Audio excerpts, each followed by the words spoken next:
The Wiper Patriotic Front leader Kalonzo Musyoka risks losing political ground as his opposition rivals intensify grassroots campaigns ahead of the 2027 general election. Although Kalonzo has remained active in national politics, his recent public appearances have been fewer than those of several other opposition figures who are also positioning themselves for the next presidential contest. As political activity gathers pace across the country, the visibility of potential candidates is becoming an increasingly important factor in shaping public perception, strengthening support bases, and also influencing the direction of the opposition. Kalonzo has not withdrawn from politics, and in June, he unveiled a 13-point presidential agenda outlining his vision for the country as he seeks to remain a serious contender in the race to succeed President William Ruto should the opposition win the next general election. More recently, he addressed supporters in Sikuru, Kitui County, reaffirming his political ambitions and also maintaining engagement with his traditional support base in the lower eastern region. He has also participated in several major opposition activities, and Kalonzo joined fellow opposition leaders during the tour of the Western Kenya and took part in the campaigns during the Olkalau parliamentary by-election, where opposition leaders sought to demonstrate unity and test their political influence ahead of the 2027.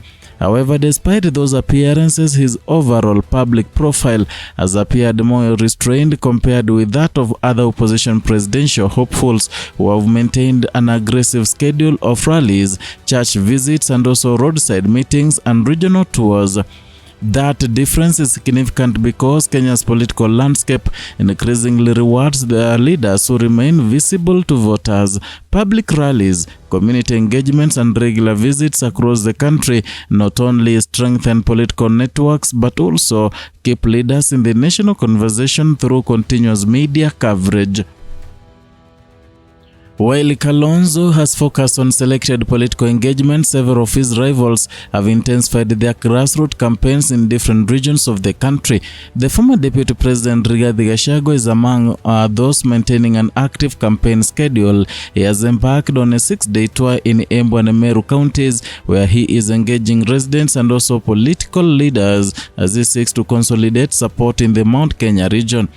According to his campaign message, the tour is aimed at countering attempts to divide Mount Kenya into eastern and western political blocks, and at the same time it serves another important political purpose. Gachagua is seeking to strengthen his standing before opposition leaders eventually settle on a single presidential candidate for the 2027 election. His continued presence across the region enables him to reinforce his political message directly to voters while also demonstrating organizational strength within one of the Kenya's most influential voting blocs. Elsewhere, Nairobi Senator Edwin Sifuna has continued expanding the activities of the Linda Mwananchi movement, and over the weekend, Sifuna and other opposition leaders campaigned across Trans Nzoia and Bungoma counties, holding a series of public rallies that culminated in a major gathering at Bungoma Posta grounds. Those events brought together several opposition leaders and attracted significant public attention, and further increasing Sifuna's visibility as one of the emerging figures within opposition for politics. Meanwhile, former Interior Cabinet Secretary Fred Matiang'i has also continued broadening his political profile beyond his traditional support base in the Gusii region. The Jubilee Party deputy leader recently toured Meru County before attending public engagements in Nairobi. Those appearances have allowed him to introduce himself to voters in new regions while strengthening his national political profile as discussions continue over the opposition's future leadership.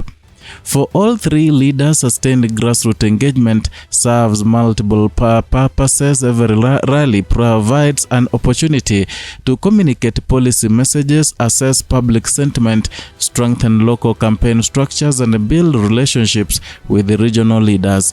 At the same time, frequent appearances ensure continued national media attention, keeping their campaigns visible as political competition gradually intensifies. Against that backdrop, Kalonzo faces growing pressure to increase his own public campaign activities. Political observers often note that momentum in election campaigns is influenced by not only by policies and experience but also by consistent engagement with voters. Frequent interaction allows leaders to reinforce their messages while preventing rivals from dominating political discussions. And Kalonzo remains one of the opposition's most experienced politicians. Throughout his career, he has held senior government positions, including serving as Kenya's vice president. He has also contested for the presidency before and continued to command a loyal political following, particularly within the lower eastern region. That experience gives him credibility within opposition politics and makes him one of the leading figures expected to participate in negotiations over the coalition's presidential ticket. However, experience alone may not be sufficient in an increasingly competitive political environment where public visibility plays a central role in building electoral momentum. Recent opinion polling has added another dimension to the conversation, and according to the latest TIFA survey, Nairobi Senator Edwin Sifuna registered gains in public support, while both Kalonzo Musyoka and Rigathi Gachagua recorded declines. Although opinion polls represent only a snapshot of public sentiment at a particular moment, they are often closely monitored by political parties because they may indicate changing trends among voters. For wiper strategists, such findings may highlight the importance of maintaining a strong public presence. Political momentum can shift rapidly when voters consistently encounter one candidate through rallies, interviews, and community engagements while seeing less of another. And at the same time, Kalonzo's relatively limited public campaign schedules does not necessarily mean political inactivity behind the scenes. It is also possible that much of his attention has been directed towards coalition negotiations, internal strategy discussions, and strengthening campaign structures ahead of the official election period.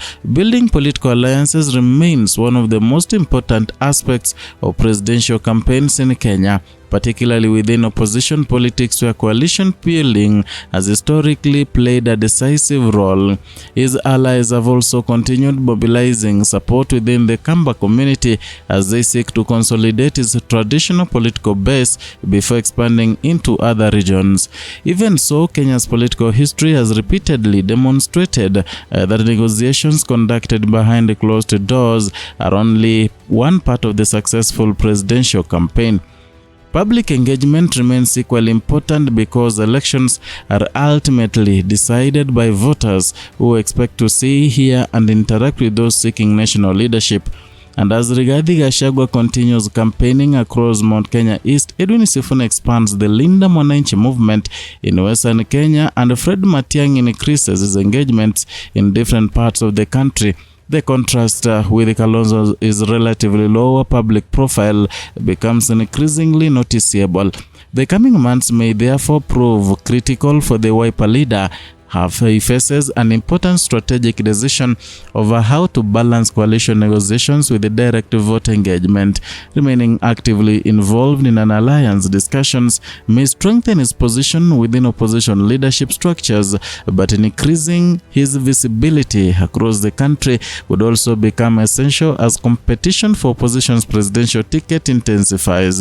The race towards the 2027 general election is still unfolding, and the political alignments continue to evolve. Every regional tour, church service, roadside rally, and public meeting now contributes to shaping perceptions of leadership, influence, and preparedness, among others. And for Kalonzo Musyoka, maintaining his status as one of the opposition's leading presidential contenders may depend not only on his experience and long-standing political career, but also on how effectively he matches the grassroots momentum being generated by his rivals. As other opposition figures continue expanding their national campaigns and strengthening their public profiles, questions are likely to persist about whether Kalonzo will remain primarily a coalition negotiator or emerge as a more visible presidential campaigner. in the months ahead? The answer to that question could play an important role in determining the balance of power within the opposition as preparations for the 2027 general election continue. What your thoughts are, write it there or rather on this development. Share your views in the comment section below. And if you enjoyed this report, don't forget to like, subscribe, and turn on the notification for more in-depth political news and also analysis.